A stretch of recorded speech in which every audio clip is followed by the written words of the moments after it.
Busy is a trap. Numbing is a trap. Perfection is a trap. People pleasing, comparison, keeping the peace can all be traps. Even healing can become a trap. The trap isn't about the behavior. The trap is anything that keeps us from meeting ourselves. That's what Cancer energy asks us to explore. Not the behavior, but the story beneath it.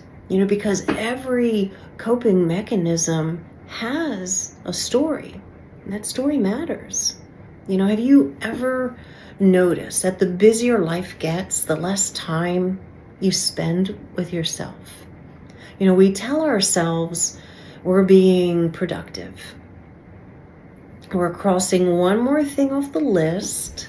We're taking care of everyone and everything. We're planning, we're learning, we're preparing. Always moving. Productive. Sometimes the busiest life is the one avoiding itself. Not because we're lazy, not because we're broken. Because stopping means feeling. And Cancer energy invites us to stay with that feeling until we find the story beneath it.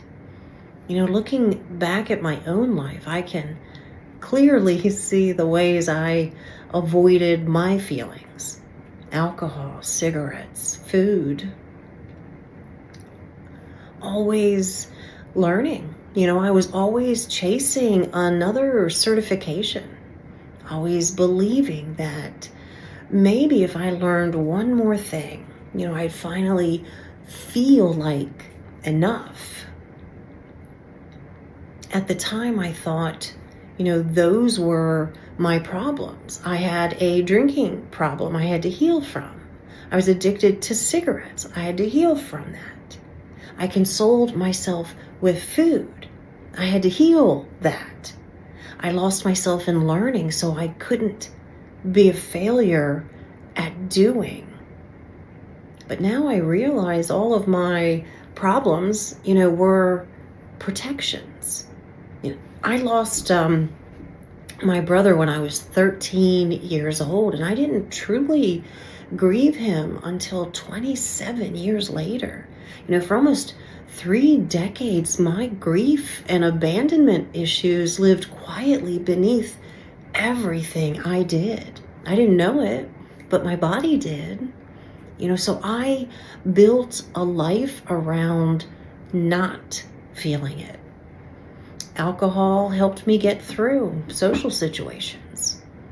Cigarettes gave me permission to step outside and take a break. Food comforted me when I didn't know how to comfort myself.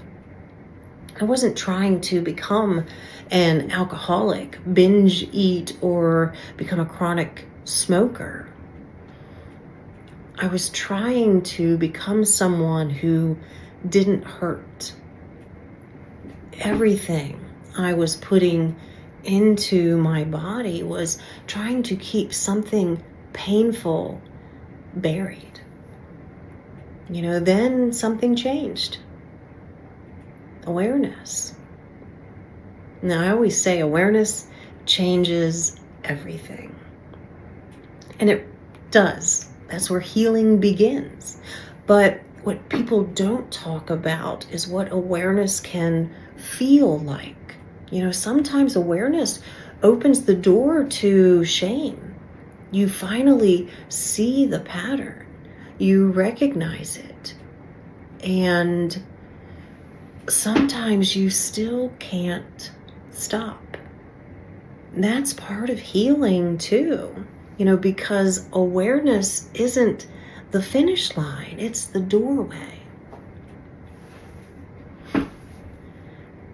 Real change begins after awareness. Maybe you stop doing something. Maybe you do something differently, or finally do something that you've been afraid to do.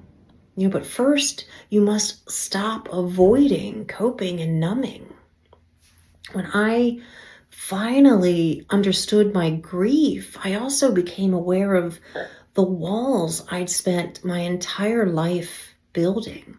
My nervous system learned that loving people meant losing them.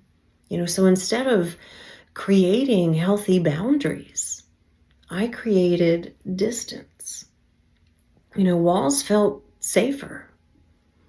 Cancer energy asks us to notice that, not the wall, but the story that built it.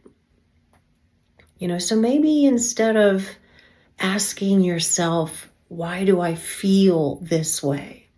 Try asking yourself, what is this feeling trying to show me? Or what is this feeling trying to protect? Because emotions aren't problems to solve. They're messages. They're awareness.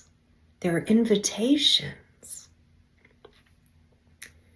The very feelings you've been trying to outrun may be the ones that's trying to lead you home. If this message resonates with you, I've created something called Awareness Changes Everything. It's just a gentle 10-day journey designed to help you begin building that awareness one small step at a time. Because I truly believe awareness changes everything.